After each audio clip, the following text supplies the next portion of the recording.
તો હેલો, હર હર મહાદેવ. અને આજે મારો છે બીજો વ્લોગ. તો ચાલો શૂટ કરીએ. તો સૌથી પહેલે આજે તો ગુડ મોર્નિંગ નહીં, બેડ મોર્નિંગ થઈ.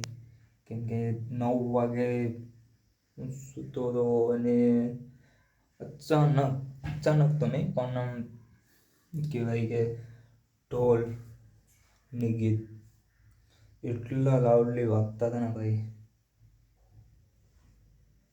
ફેલ કરી દીધો. પછી ગયો બ્રશ કરવા.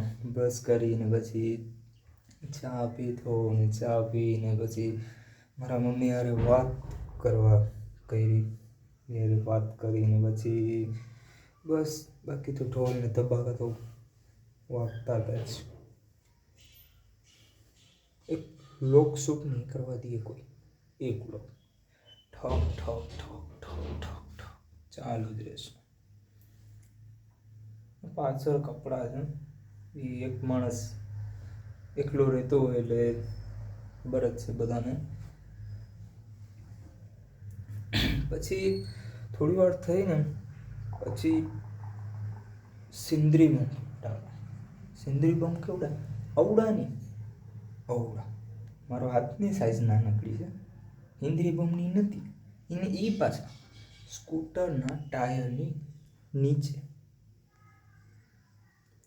હિન્દ્રી બમ ભાઈ ફૂટતા હતા, વાત પૂછવામાં. અહીંયા હિન્દ્રી બમ ફૂટે, મારી બાજુમાં એક ડોકી ગઈ. હિન્દ્રી બમનો ભડાકો થાય ને ભાઈ, એ આમ ભડકે. મને તો લાગી ગાડી ગઈ નહોતી. આપણે કોઈને મારવા નથી બેઠા, જસ્ટ ખાલી બ્લોગ જ બનાવવાનો. પછી બીજા નંબરે ભાઈ કે બરાબર છે, માથું બાથું ધોઈ છે આજે કમ્પ્લીટ છે ને, કોઈ બ્લોગ નહીં બનાવે. અત્યારે એક ભાઈ રેકડી લઈને શું કહેવાય, ભૂંગરા ને એવું ઓલી જે મોટી બધું કઢાઈ હોય એની અંદર એક રેતી હોય, પછી રેતી ગરમ કરી પછી એની અંદર ભૂંગરા નાખી તરીને શેકીને પછી દે. પછી શેર માર્કેટનું હતું ભાઈ. આજે શેર માર્કેટમાં ઉપર નીચે થયું. શું થયું તો કંઈ ખબર નથી, પણ સ્ટીલમાં અને ગોલ્ડમાં એ બે વસ્તુમાં ઉપર નીચે થયું. આઈ ડોન્ટ નો ભાઈ, ખબર નથી મને તો હું હતું એમાં હું થયું હતું એ. બાકી તો ભાઈ અને લગ્ન હતા ને હું અહીંયા બારીએ બેઠો. કેમ કે આમ બારીએ બેસવાની મજા આવે એટલે હું બારીએ બેઠો છું. લગ્નમાં બધા હોય ને ભાઈ, એવી રીતે તૈયાર કર્યો હતો ને, અકલ જ કામ ન કરે. કેવી રીતે? સૂટ બૂટ એ બધું બરાબર હતું. ઉપર ઓલું જે પાઘડી કહીએ ને, પાઘડી નહીં, ધોરો રૂમાલ. અને એ પણ ઓલો આમ આપણે મંદિરે ને છે એટલે નામ બાંધીએ એવી રીતના. આ શું છે આ બધું? અને થબા વાગતી હતી. અને એમાં એક ટૂન મોસી ભાઈ ડાન્સ કરતી હતી કે ધરતી ધ્રુજાવતી. પાછો ડાન્સ છે કેવી રીતના, એમ ન હોય તમારે કરવાનો. ખાલી એમ બે હાથ ઊંચા કરીને નાચતા હોય તો કે એમાં ખોટું નથી થવાનું. આખા હું કામ ના લો યાર, આખા ન લોવાનું એવી રીતના યાર કોણ પણ. પછી ત્રીજા નંબરમાં લાઇટ વહી ગઈ. હાથે દુખે હોય તો મારો. અને મને કંઈ બ્લોગ શૂટ કરતાં પણ એટલું નથી આવડતું, નથી એડિટિંગ આવડતું, નથી અપલોડ કરતાં આવડતું. અને મને મજા આવે ગુજરાતી બનાવવાનું. મને હિન્દી પણ આવડે, પણ આમ ગુજરાતીની કંઈક મજા જ અલગ છે. પછી જમવા ગયા. જમીન જો પહેલાં તો જમવાનો પ્રોગ્રામ બન્યો એટલે મેં તો મારા દોસ્તારને કીધું કે ભાઈ ઘરે રહી મેગી બનાવી ખાઈ લઈએ અને સાંજે આપણે પછી જમવા જાઉં. કે ના ભાઈ મને ભૂખ લાગી. તો વાંધો નહીં, ચાલો હોટલમાં જમવા જઈએ. પણ પાસમાં એક રેસ્ટોરન્ટ હતું, એમાં જમવા ગયા. કમ્પ્લીટ જમ્યા આવી, સ્વિચ ચાલુ કરી, લાઇટ નહીં. મેં કીધું કે પૂરેપૂરા દીની તો પૂરું જ થઈ ગયું, વાંધો નહીં, મેનેજ કર્યું, બધું મેનેજ કર્યું. લાઇટ નથી, હવાના ગુડ મોર્નિંગ એ બેડ મોર્નિંગ થઈ ગઈ, વાંધો નહીં, કાંઈ વાંધો નહીં. હમણાં લાઇટ આવી, થોડી વાર પછી મૂકીશ ચાર્જિંગમાં. પાછળ તો બધા કપડાં પહેર્યા જ છે, એ તમને બધાને ખબર જ હશે કે ભાઈ મારો પહેલો બ્લોગ હતો એમાં જોઈ લીધો હશે ભાઈ બધાની કેવી લાઈફ હોય, શું હોય, ત્યાં હોય, ફલાણું હોય.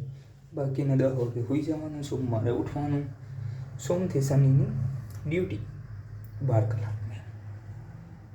બાકી તો પછી કંઈ એટલું કંઈ ખાસ નથી. શેર માર્કેટનું મેં કીધું બાકીનું ચાલુ થયું 4:30 થયા એટલે હવે થોડોક સમય પછી એમ થાત કે ભાઈ ક્યાંક ફરવા જવું, ક્યાં જવું, એ તો કંઈ નથી ડિસાઇડ કર્યું, કેમ કે રજા પણ નથી આપતા ફેક્ટરીમાંથી હમણાં.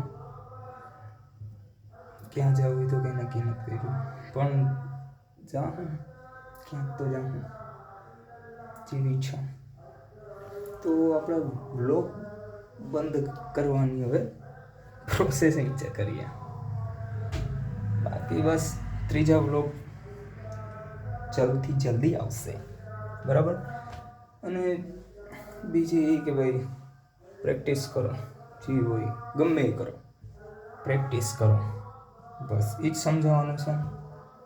ને